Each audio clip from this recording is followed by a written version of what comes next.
Well, this is becoming a regular thing. Guess who's in the studio? It's my former producer, now our ace reporter. She doesn't like being called a reporter, but I don't know what else to call her. Samara Gill. Hi, Samara. Hello, how are you? I'm all right. Now, Samara, in her role as our ace reporter, has been up to Birmingham to interview Shahid Butt. He is the convicted terrorist who did 5 years in jail in Yemen, who wants to be a councillor, is going to stand as a councillor in that great city, Britain's second city.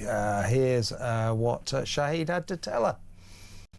Did post this video that's now kind of gone a little bit viral and it's quite controversial. You said Muslims are not pacifists. If someone comes into your face, knock his teeth out. That's my message to the youth.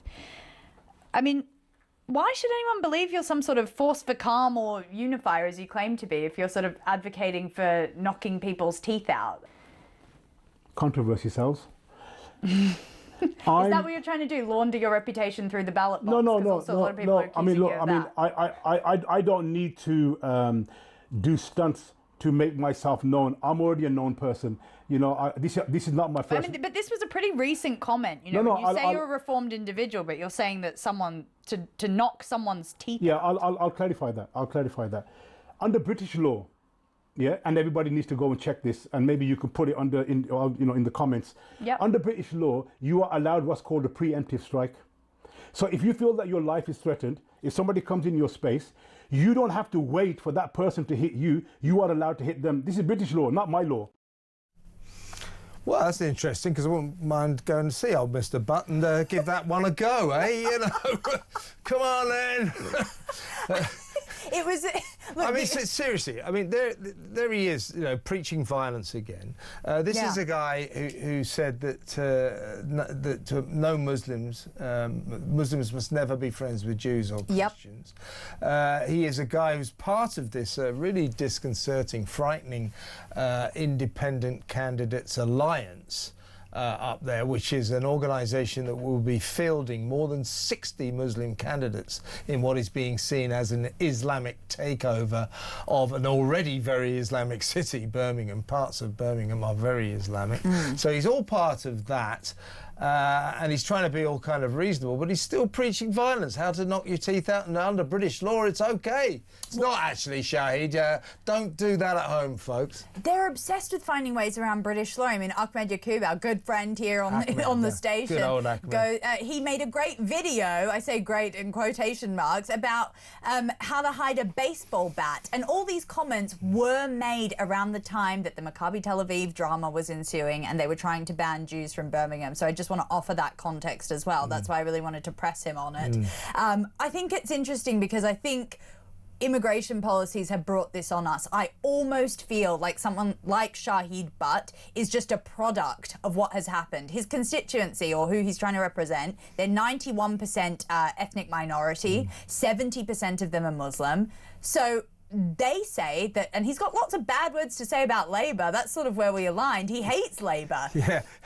He hates them. I heard some of the interview and sort of disconcertingly, I found myself going, well, I'm with him on Labour. Well, totally. It's this new brand of almost like Islamic conservatism that's mixed with complete left-wing claptrap as well, that has completely infiltrated some of these communities, especially around Birmingham. So, as I said, we only have people like Keir Starmer and the flip-flop of the Labour government to blame for people like Shahid Butt and Ahmed Yaqub running 60 different candidates, as you said, on a Gaza ticket. It's going to be a massive problem in the future. It's only going to get worse. Yeah, they've already got MPs in Birmingham who are basically MPs for Gaza.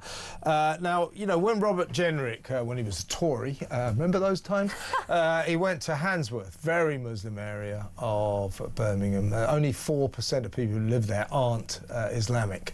And he said he walked around for an hour and a half and didn't see a single white face.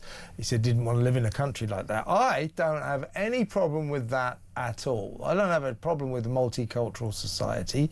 My problem with Handsworth and places like it, and what these independent alliance people are trying to do, is that this isn't having different communities within this great country, no problem. But they don't integrate. That's the problem with places like Handsworth. They're isolated from the rest of the country, and these people, in essence, I believe, want to set up a kind of caliphate in the middle of Birmingham. Yes, that's what it seems. I mean, even during the interview, obviously, as we've spoken about earlier on the station, he didn't condemn Hamas. He basically ingratiated October the 7th. Didn't he say they're not a terrorist? He said they're not a terrorist organisation. I doubled down and I said, so you're saying they're not a terrorist organisation? No, they're not a terrorist organisation. So these are the extreme Islamic views that he holds in order to appeal to his voters. And yes, I agree with you. I think the rhetoric during the interview was very interesting because he kept saying, my community, my community.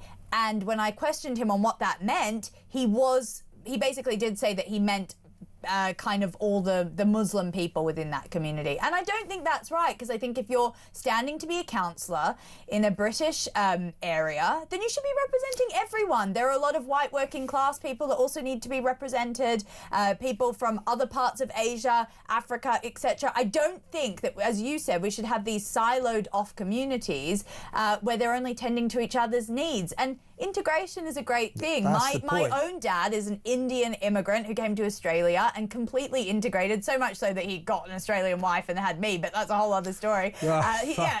Well, that was a mistake, wasn't it? But, you know, he embraces the country that gave him the golden ticket and the big opportunity. And when we had immigration in really small numbers, that is what it used to be. But now it's just gone off. It's just gone completely into a horrible, horrible sort of dynamic where we have got these 91% communities, which isn't good for anyone. So Mr. Butt and his acolytes in the Independent Candidates Alliance, I think they stand for exactly the problem that we have in multiculturalism. I think multiculturalism is great, except for too many of the multicultures that we have embraced don't integrate. They isolate, they form their own countries. You have, you know, loads of people in Birmingham who've lived there for decades, can't speak English. And Butt and his gang represent that. Yes. They like that. They represent isolationism, not integration. There's our problem. Exactly right, and I think it's dangerous. It's very dangerous, and we will see a shift in the electorate. We just will. That's what's going to happen. I mean, the polling numbers for Labor in that area of Sparkhill are way down. You have got this sort of marriage of conservatism, a new wave of conservatism that we've seen with Reform, which is kind of on the conservative of the right.